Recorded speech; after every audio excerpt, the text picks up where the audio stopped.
ভাইজান একটু গভীর মনোযোগ লাগান, কথাগুলো দিনের কান দিয়ে শ্রবণ করবেন। একটু আমলের নিয়াতে বসেন, দুনিয়াটাকে ভুলে যান। একটু গভীর মনোযোগ দিয়ে কথাগুলো শ্রবণ করবেন। ভাইজান বাবাজি, এই দুনিয়াটা কিন্তু থাকার জায়গা নয়। এই দুনিয়া থেকে আপনাকে আমাকে একদিন চলে যেতে হবে। এই দুনিয়া থেকে সকলকে বিদায় নিয়ে কবরে যাওয়া লাগবে। আরে কবর কত যে কঠিন জায়গায় ভাই। আপনার আমার যখন জানটা কবজ করবে কত কষ্ট হবে। দুনিয়ার এই মায়া ত্যাগ করে ছেলে সন্তান, বিবি বাচ্চা, আত্মীয় স্বজন, বন্ধু বান্ধব, পেয়ারের বিবি, যত কিছুই আছে না কেন আপনার সব কিছু ছেড়ে এই দুনিয়া ছেড়ে একদিন চলে যাওয়া লাগবে। ওরে নতুন সাজে সাজিয়ে তোমার রেখে আসবে কবরে। ওরে বাবা মাও ভাই বন্ধু বান্ধব কেউ যাবে না সাথে। কেউ কিন্তু আপনার আমার সাথে যাবে না।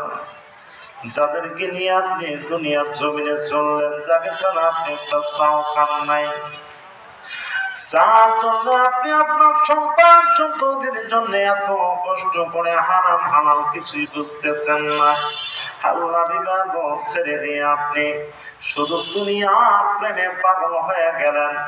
কিন্তু এই সন্তানও কিন্তু আপনার সাথে যাবে না, আপনার বিবি বাচ্চা কেউ কিন্তু আপনার সাথে যাবে না। আপনি এত অট্টালিকা তৈরি করলেন, কিছুই যাবে না। বাড়ি বাড়ি করো এমন, এ বাড়ি তো তোমার নয়। মাটির নিচে 3.5 হাত বাড়ি, ওই বাড়ি তো তোমার ওই বাড়িটাই কিন্তু আসল বাড়ি। আমাদের মাঝে কিছু সংখ্যক মানুষ আছে, যুবক ভাইরা, তাদেরকে যদি বলি ভাই দাড়ি তো পেকে গেল, চুল পেকে গেল, এখনো নামাজ পড়েন না, রোজা রাখেন না, ইবাদত করেন না, বন্ধুই করেন না, হারাম ছেড়ে দেন না, অপকর্ম গুলো কেন ছেড়ে দেন না, পরের আইন কেন ঠেলেন, হারাম কেন ভক্ষণ করেন ভাই, আল্লাহর ইবাদতে আসেন কয় ভাই?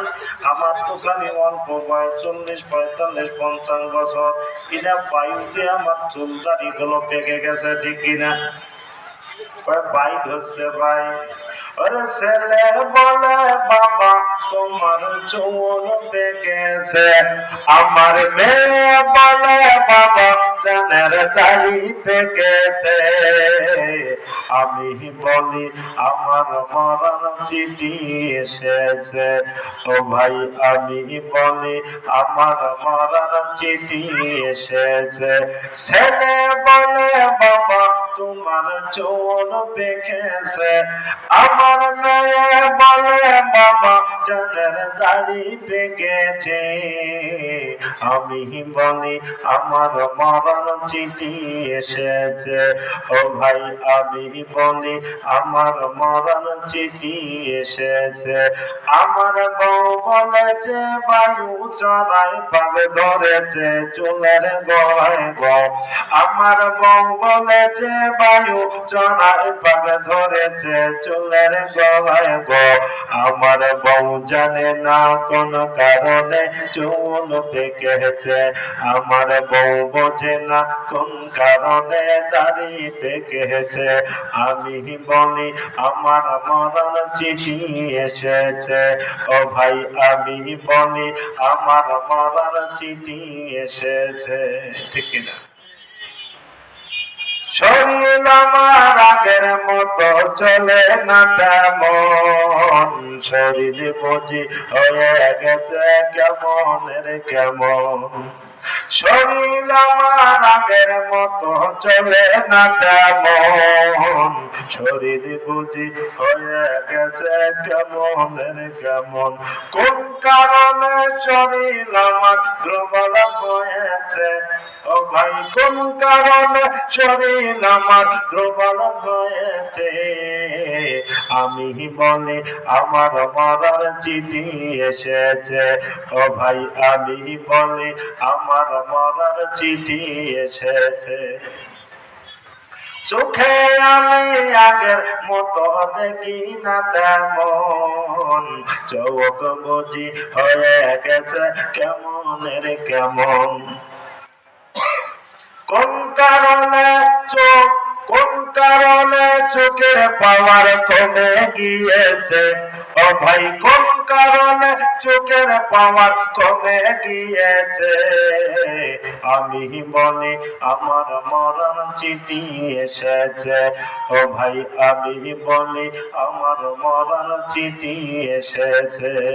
ছেলে বলে বাবা তোমার চুল পেকেছে, আমার মেয়ে বলে বাবা চাঁদের দাড়ি পেকেছে। আমি বলি আমার মরার চিঠি এসেছে, ও ভাই আমি বলি আমার মরার চিঠি এসেছে। ভাইরে একটু গভীর মনোযোগ লাগান। আল্লাহর হাবিব সাল্লাল্লাহু আলাইহি ওয়াসাল্লাম একদিন হযরত আলীকে ডাক দিয়ে বললেন, আলী তুমি মৃত্যুকে কত কাছে মনে করো, কত নিকটে মনে করো। আল্লাহ নবীর কথা শুনে হযরত আলী বললেন, ইয়া রাসূলুল্লাহ ইয়া হাবিবাল্লাহ, আমি মৃত্যুকে অতি নিকটে মনে করি। কত নিকটে মনে করো? আমি যখন ফজরের নামাজ পড়ি ভাবি যোহর পড়তে পারবো কিনা, যোহরের নামাজ পড়ি আসর পড়তে পারবো কিনা, আসর পড়ি মাগরিব পড়তে পারবো কিনা, মাগরিব পড়ি ঈশা পড়তে পারবো কিনা, ঈশা পড়ে যখন ঘুমাই তখন ভাবি আমি ফজরের নামাজটা রূপে পড়তে পারবো কিনা। ইয়া রাসূলুল্লাহ আমি মৃত্যুকে এত কাছে মনে করি, ইয়া হাবিবাল্লাহ আমি মৃত্যুকে এত কাছে মনে করি। আল্লাহর নবী ডাকতে বললেন, আলী তুমি এখনো ভুলের মাঝে আছো, মৃত্যু এত দূরে নয়, মৃত্যু এত দূরে নাই, মৃত্যু এত কাছে, এত কাছে মৃত্যু। তুমি যখন ডান দিকে সালাম ফিরাবা, বাম দিকে সালাম ফিরাতে পারবা কিনা এর কোনো গ্যারান্টি নাই। এই যারা একটু গভীর মনোযোগ লাগান, এত কাছে মৃত্যু। আল্লাহর হাবিব এই জন্য বলেন, ও আমার সাহাবীরা, যার দেখবেন যে একটা পশম অথবা একটা চুল পেকে গেছে, মনে করবা আমার মৃত্যুর চিঠি চলে এসেছে। আমার একটা বাস্তব ঘটনার কথা বলি। এই হাদিসটা থেকে আমি চিন্তিত হয়ে গিয়েছিলাম, কিন্তু আমি আমার বাস্তব জীবনের ফরিদপুরের একটা কানাইপুর এলাকায় একটা বড় মাহফিলে আমি ছিলাম। এই মাহফিলের মধ্যে এক আল্লাহর বান্দা তিনি আমার সাথে দেখা করলেন, কথা বললেন। আমার পিছনেই তিনিও নামাজ আদায় করলেন। নামাজ আদায় করতেছেন ঈশার নামাজ। ঈশার নামাজ তিনি জামাতের সাথে আদায় করলেন। সুন্নত নামাজ আদায় করলেন, নফল নামাজ আদায় হলো। নফল নামাজের পরে ভিতরের নামাজের মধ্যে আল্লাহ বান্দা একদিকে ঢলে গেলেন। আমরা তাকায়া দেখি আল্লাহর বান্দা দুনিয়াতে নাই। দেখা গেল আল্লাহর বান্দা দুনিয়াতে নাই। আমি ভাবলাম আহারে আল্লাহ নবী বলেছে, আলী মৃত্যু এত কাছে, এত কাছে, ডান দিকে সালাম ফিরাবা, বাম দিকে ফিরাতে পারবা কিনা কোনো গ্যারান্টি নাই। এই জন্য মৃত্যুকে বেশি বেশি স্মরণ করা লাগবে। যে ব্যক্তি মৃত্যুকে বেশি স্মরণ করবে তার ঈমানটা দৃঢ় হয়ে যাবে, শক্তিশালী হবে। ওই ব্যক্তির হাতে কোনো মানুষ কষ্ট পাবে না, ওই ব্যক্তির হাতে কোনো মানুষ দুঃখ পাবে না, ওই ব্যক্তি কাউকে কষ্ট দিবে না, ওই ব্যক্তি হারাম ভক্ষণ করবে না, ওই ব্যক্তি মানুষের মাল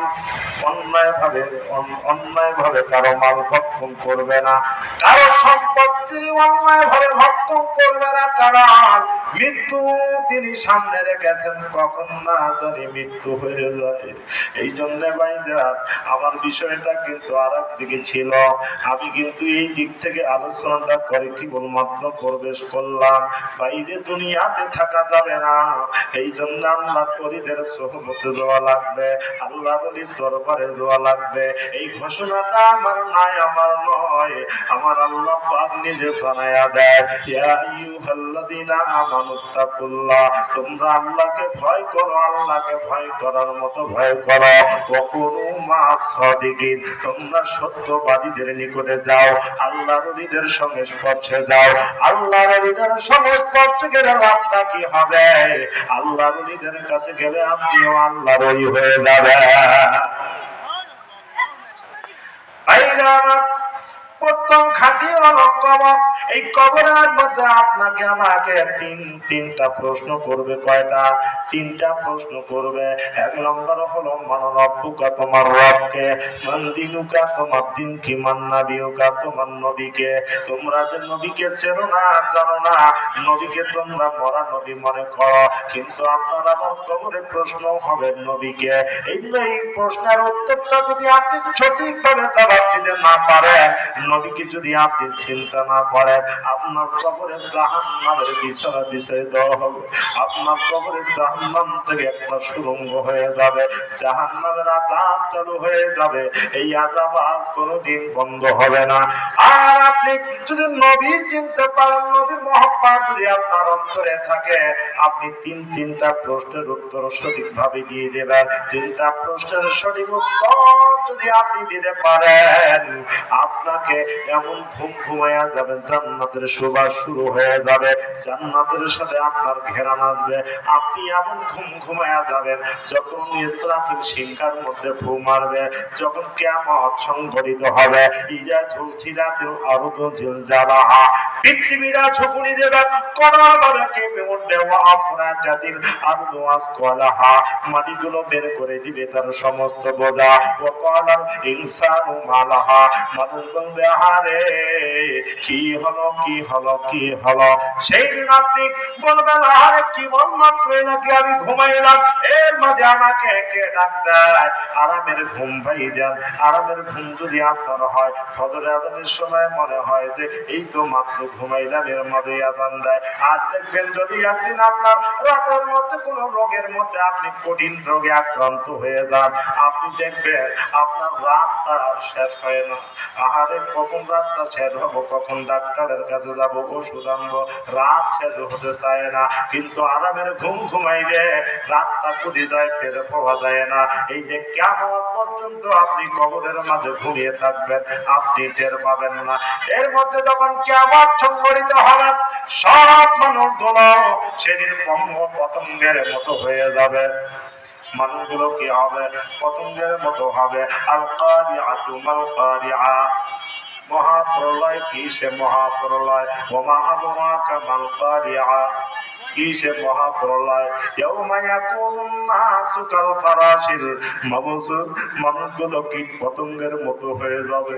মানুষগুলো যেমনি করে একটা পিপিরার খালের মধ্যে আপনি যখন পানি দেন, অথবা একটা পিপিরার খালের মধ্যে যখন কোনো ব্যক্তি পাড়া দেয়, কোনো ব্যক্তি যদি মৌমাছির চাকের মধ্যে ঢিল দেয়, ওই মৌমাছির চাকটা তখন কীট পতঙ্গের মতো তারা দিশাহারা, বাড়ি ঘরা হারা হইয়া তারা কিন্তু চেতুসান হইয়া ঘোরাফেরা করে। এইরকম মানুষগুলো কীট পতঙ্গের মতো ঘোরাঘুরি হয়ে যাবে, তারা দিশাহারা হয়ে যাবে, পাগল হয়ে যাবে। সেই দিন যার নেকের পাল্লা হালকা হবে, ফাহুয়া ফি ঈশাতির রাদিয়া, ওই ব্যক্তি জান্নাতে চলে যাবে, সন্তোষজনক জায়গায় চলে যাবে। ওই কিয়ামতের ময়দানে কোন ব্যক্তির হাতে কোনো পাওয়ার থাকবে না। কোন নবীরা পর্যন্ত ইয়া নফসি করবে, সমস্ত নবীগুলো ইয়া নফসি করবে। তোমার আমার নবী আল্লাহর হাবিব সাল্লাল্লাহু আলাইহি ওয়াসাল্লাম সেই দিন শুধুমাত্র কেবলমাত্র ইয়া হাবলি উম্মতি বলে কান্দে। মুসলমান, নবী চেনো না, নবী চিনে কবরে যাওয়া হচ্ছে বিপদে পড়ে যাওয়া। এই হাসরের ময়দানে আল্লাহ পাক রব্বুল আলামিন এই প্রসঙ্গ সূরা কাউসারের মধ্যে আল্লাহ জানায়া দেন, ইন্না আতাইনাকাল কাউসার, হে নবী আমি আপনাকে কাউসার দান করেছি, আমি আপনাকে নিয়ামত দান করেছি, আমি আপনাকে বরকত দান করেছি। এই হাউজে কাউসারের বিশাল বর্ণনা করার মতো সুযোগ এখন কিন্তু নাই। অল্প সময়ের মধ্যে ঈশার নামাজের জামাত দাঁড়িয়ে যাবে, এর পূর্বেই আমার আলোচনা শেষ হয়ে যাবে। ভাইজান একটু গভীর মনোযোগ লাগান। এই হাউজে কাউসারটা কি জিনিস? মুফাসসিরিনে কিরাম লিখেছেন যে আল্লাহর হাবিব সাল্লাল্লাহু আলাইহি সাল্লাম বলেন যে হাউজে কাউসার তিন রঙের তিনটা নহর এসে একত্রিত হয়ে গেছে। দুধের চাইতে বেশি সাদা, মধুর চাইতে বেশি মিষ্টি, বরফের চেয়েও ঠান্ডা। আল্লাহর হাবিব বর্ণনা করেন যদি কোন আল্লাহর বান্দা এই হাউজে কাউসারের একটু পানি পান করতে পারে, হাসরের ময়দান শেষ হয়ে যাবে, কিয়ামত শেষ হয়ে যাবে, ওই ব্যক্তি আর বিভাসিত হবে না।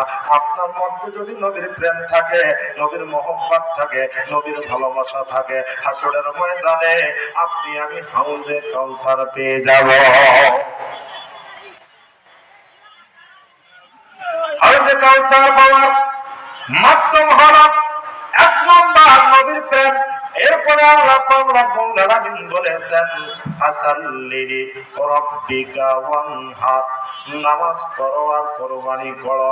বাংলাদেশে আজকে সঠিক পীর মাশায়েখের বদনাম।